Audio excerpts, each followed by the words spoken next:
Alright, welcome guys to my Let's Play of D. Now, I need to do some explaining. I have had a loving obsession with the D trilogy. It sounds weird, but let me explain. Way back when I was young, I would always go to this bank downtown. And there was this little corner store that sell like cigarettes and snacks, and had a little magazine rack, and every time mom would go do her banking, I would kind of hang out there and go get the gaming magazines. And once in a while, mom would buy me one, and I would usually pick up, like, not the Nintendo Powers, because I had a subscription to Nintendo Power, but I'd pick up, like, the Game Fans, the Game Pros, way back in the 90s, and I remember Game Fan being really cool. Not only because they showed a lot of pictures, which I enjoyed, but it was consoles that I would never own. So like a Sega Saturn, the Genesis, PlayStation, all that fun stuff. And they showed this little import section that always interested me. That's how I come to discover like Clock Tower. And this game, D, I saw little images of D in the magazine, and I think I saw an ad for it, and it intrigued me because they showed, like, back in the day, horrifying images. And, well, I wouldn't say horrifying, but horror-like material. And of course, it's like, okay, sure, fine. It intrigued me, it stuck with me, and everything was honky-dory, went to school, blah, blah, blah. Life went on, and I kind of forgot about this game. At the same time, I didn't. It kept in the back of my mind, but I couldn't remember a whole lot about it. And it wasn't until I watched, Derek's video on D. Now, Derek, also known as Happy Video Game Nerd to the old people, he has recently changed to Stop Skeletons from Fighting. He did this huge, elaborate, detailed video about D, and it also just clicked right away. And I was like, holy crap, I remember this game from way back in the day. And I was like, holy crap, I remember wanting to play this game. And all of a sudden, it was just like, I have to play this game. I really have to play D. I really want to play D. Like, play D. And if you want to check out his video, I highly recommend it. It is such a detailed exploration about D, and also about Kenji Eno. That man, a little, I don't want to say crazy, a little perks and quirks here, but he was very visionary, like, had a lot of visionary. He was very creative. It's just, I don't know, it's just, he intrigued me. Just what games he created, especially the D trilogy, it just intrigued me so much. Now, I did get a copy of this game. I actually I actually stumbled on a gentleman who was selling the Sega Saturn copy, like, perfect condition for like $20. And I kept harassing him because he kept it in a storage shed. It took me about 4 or 5 months for me to finally get that copy of D, and it was worth it. I didn't own a Sega Saturn at the time, but it was so worth owning that copy. And then I finally got a Sega Saturn. I didn't play it though. And then come later on down the line, I've had a huge craving to play D, and then I was actually planning on setting up the Sega Saturn to play D, and lo and behold, GOG, oh my god, thank you guys. Thank you, GOG, so much. They actually released D on the PC. This game, I believe, did have a PC launch. It had a Sega Saturn launch and a PlayStation launch, although Kenji Eno was not happy with how Sony handled his game. Like I said, if you guys want to know the history of D and his other D trilogy, like the games that were part of D trilogy, Enemy Zero and D2, definitely check out Stop Skeletons from Fighting's videos on the D trilogy. They are so informative. I enjoy them not gonna lie, I watch them once a year because it's great. But I just have a huge appreciation for Kenji Eno's work on this game. I don't know why. It's such something you don't see very often in video games. I'll explain that in a second. I'm kind of gushing here, and I'm not gonna lie, I am drinking a cider. I have one can of cold cider in my hand. It's peach flavored Rock Creek cider from Big Rock Brewery. I figured I've had a long day. I'm gonna crack open this, and I'm gonna play some frickin' D, because I've been really craving for this to really play this game. Um, so yeah, I warn you guys, this is not your typical point and click game. It is, and it isn't at the same time. Your C, as we continue through this, I'm gonna take a sip of my cider and we'll get right into D. I'm gonna keep screwing up D. I really want to call it by the Japanese name. I can't pronounce the Japanese word proper because I'm gonna screw it up. But the translation is D's dinner table. Dinner table. So let me take a sip of my cider. Okay, and let's play some D.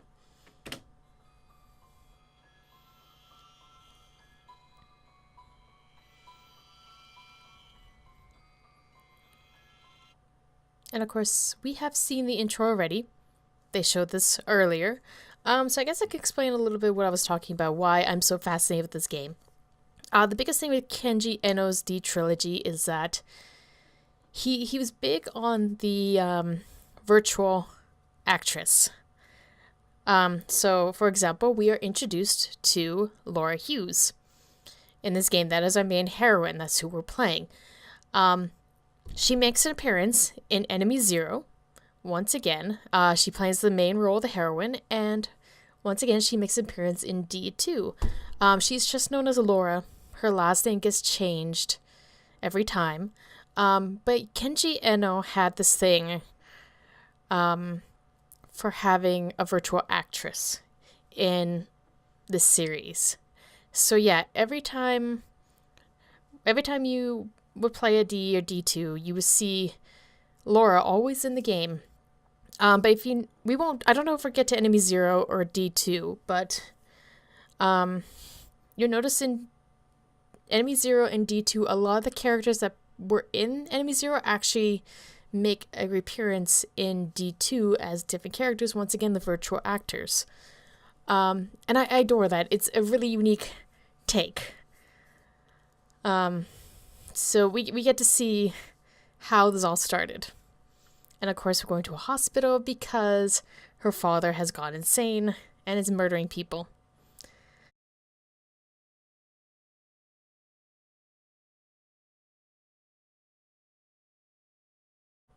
And also, I must warn you guys, this game does have a time limit of 2 hours. And the other thing about this game is there is no pause button.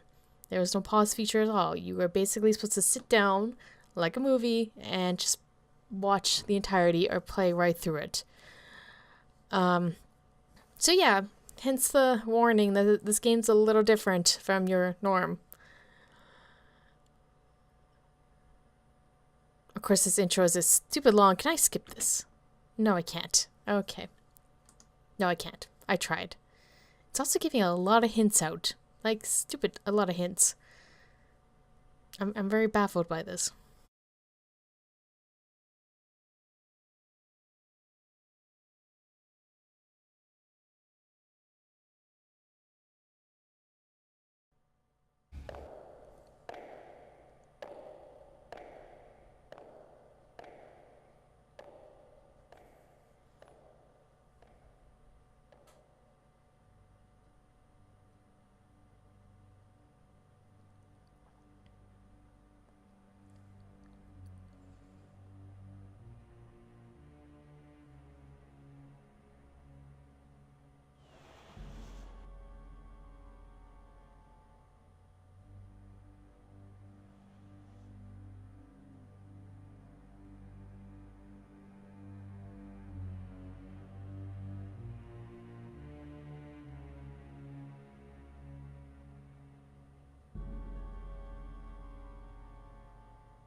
Oh my, we got magically transported to a castle.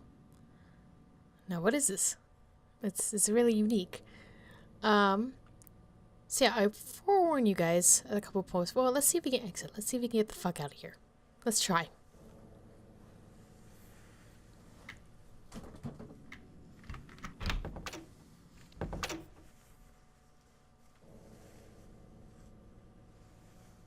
Ah, shoot. I guess not. Now, I should let you guys know. Like I said, this game has some perks. One, this game is actually on a timer.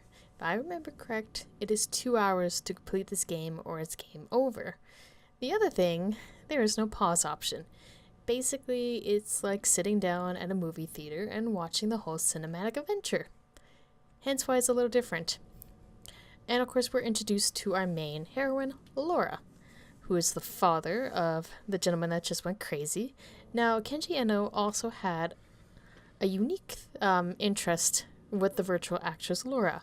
She makes an appearance in D, Enemy Zero, and D2, and she plays the main heroine in all three games, hence the virtual actress.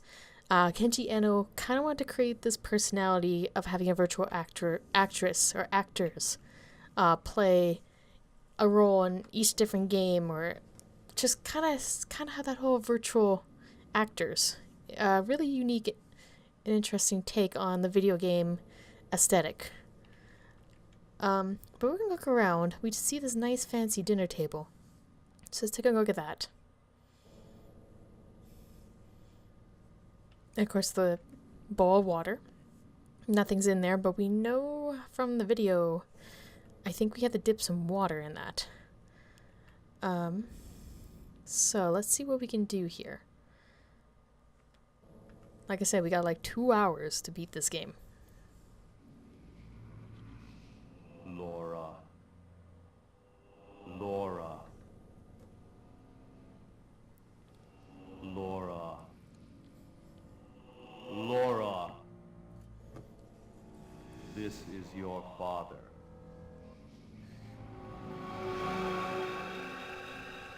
Laura, go back.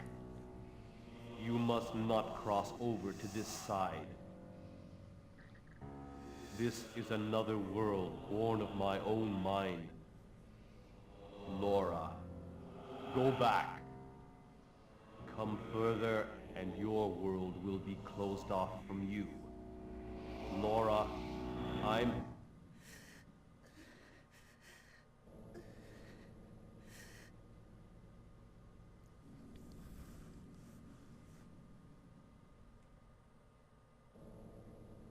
Well, unfortunately, we tried, and we could not leave, so you tell me otherwise. How the heck I'm supposed to leave here?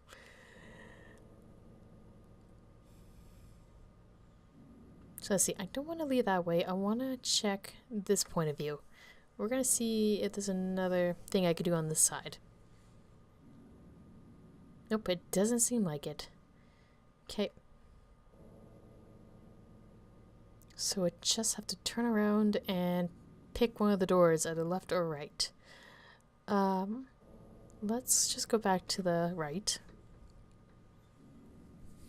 And we'll just check the right door first.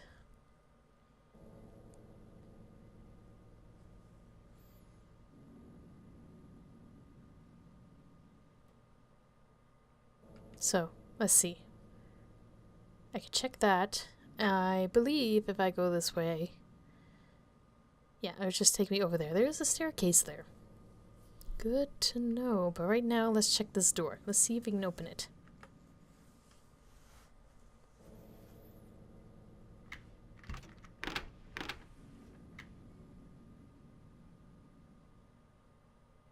Oh, clearly locked.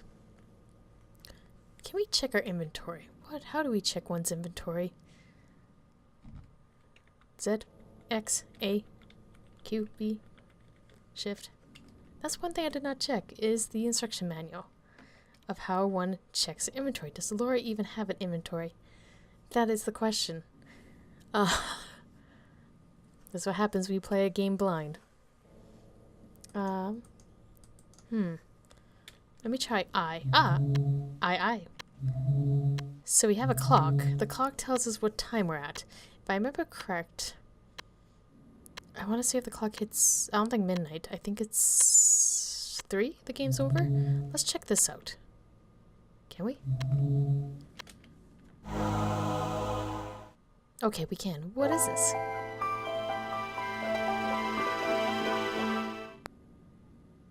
Oh! Ooh.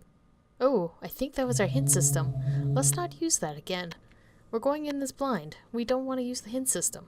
Okay. Good to know. We will not tinker with that any further. We would like to keep that in pristine condition. Oh, there's a keg. Let's check out the keg.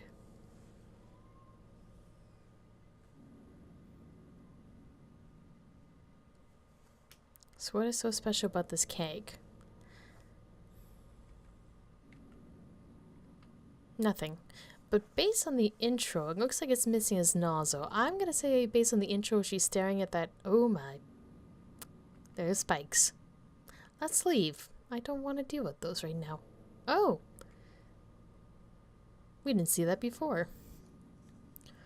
Oh, since we're staring at ourselves. Let's... Okay.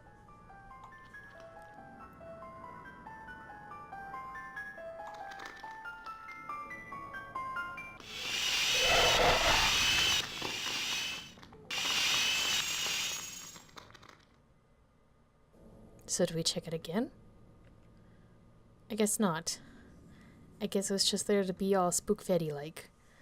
Well, we can go up there. I guess we can't check the mirror then, can we? No. Okay, well let's go upstairs. Let's see what we can find upstairs.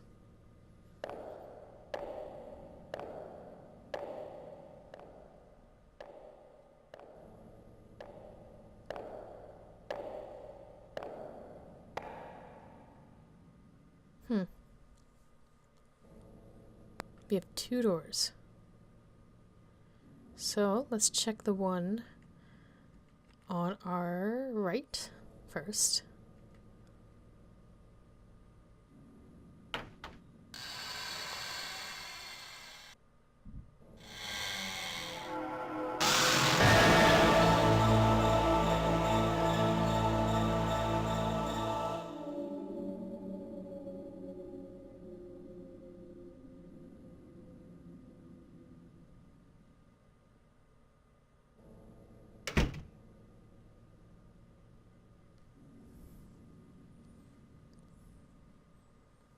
Well, that must have spiked her blood pressure. Oh. Alright, well, I guess we can't enter that one. Let's go through this one.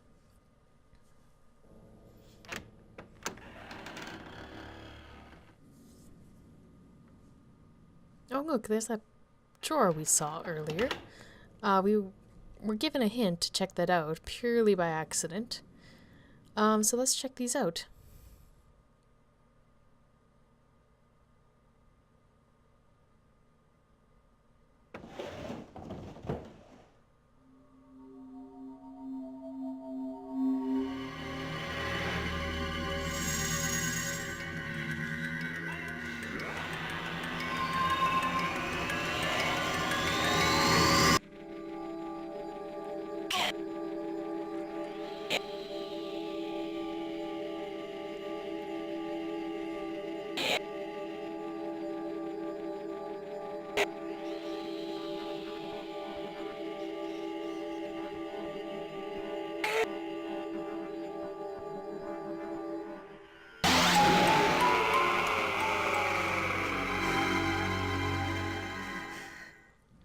Oh my.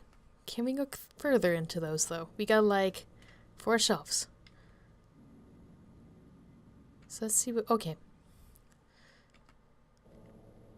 So how does this work? Because if I go back, I just leave. Do I just put 1 in? 2, 3, 4, 5? Nope. I think I should have read the instruction manual. Oh no, I should have read the instruction manual. Oh, we can find out the hard way.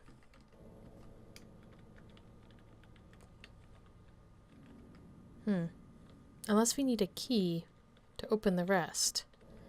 That may be the case. Well, let's leave it for now. I must need a key. Because nothing's happened. We can't move things up or down or left or right. And usually this is all on one track. Okay. Well, it seems like regardless, I don't have anywhere to go except this. So there's got to be something here.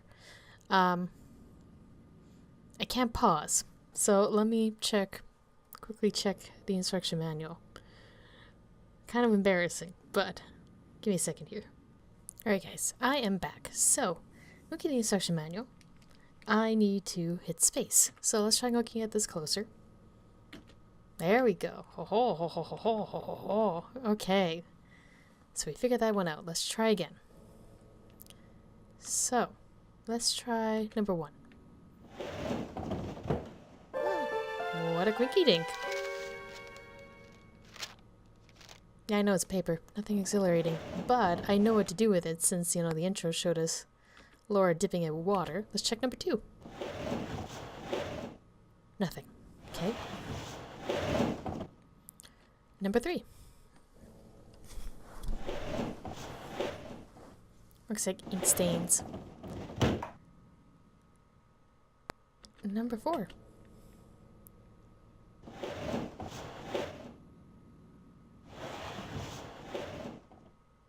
And last but not least, good old number 5. Nothing at all. Okay, so we know what to do with the paper. Let's get out of here and go dip it in water.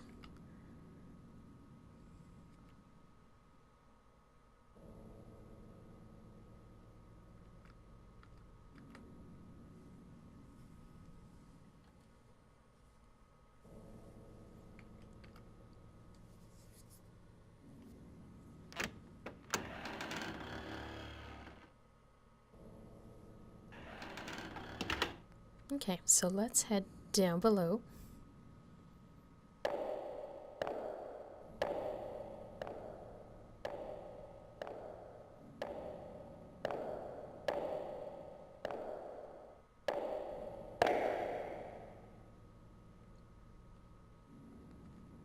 Let's go back to the dining room.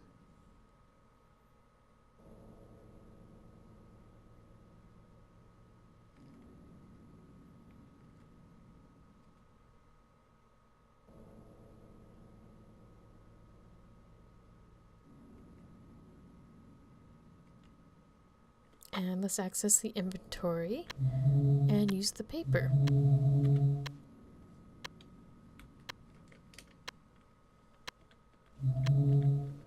Trying to remember how to use it. Enter? Oh wait, no, I remember I need to do oopsies. I need to look a little bit closer to that. So space, there we go.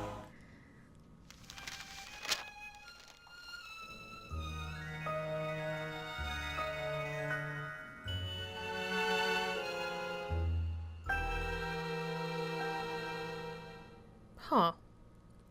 4 to 2. Now the only thing we know that has Roman numerals on it is the dresser. So let's head back to that dresser.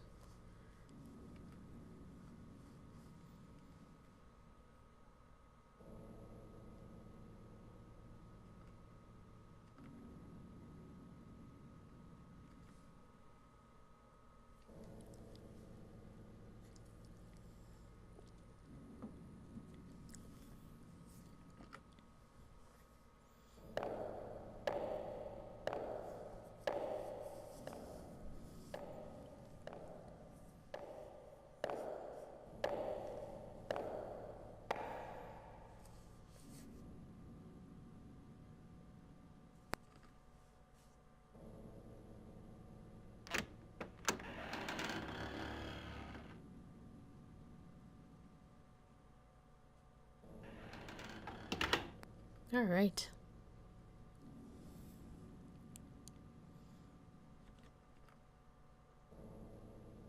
So from there, it was this one.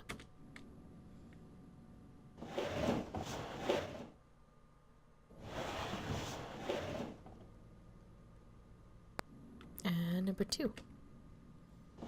Oh! Surprise, surprise.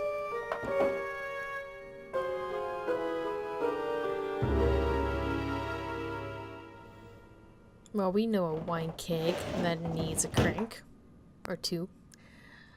Alright, so let's head down to that crane. Or crank, wine, keg thing. Meh, English, blah. Let's go downstairs.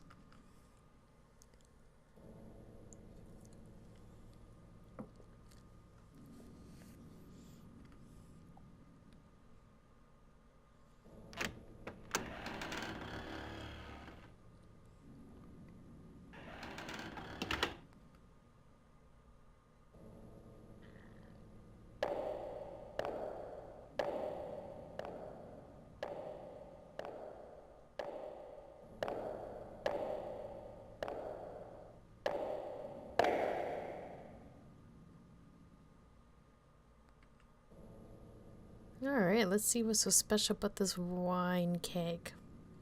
Also the spikes next to it. We may die. Who knows?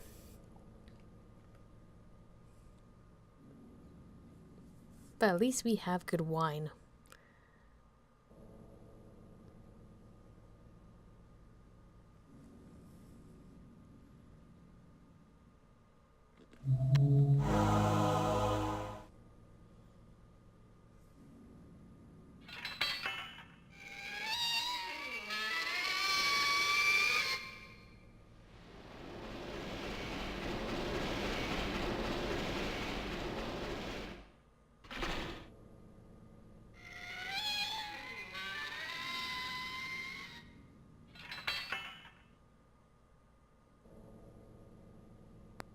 Oh, good to know. We solved the wine keg shenanigans. Let's go stare at that wall. I wonder if we can.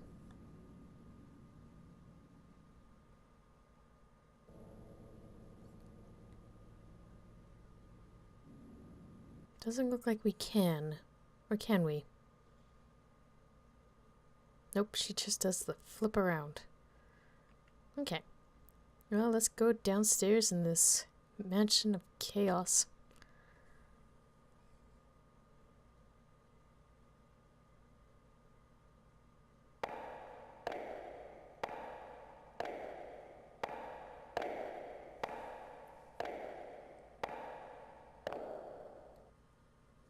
Huh. 7, 8. And then something's missing.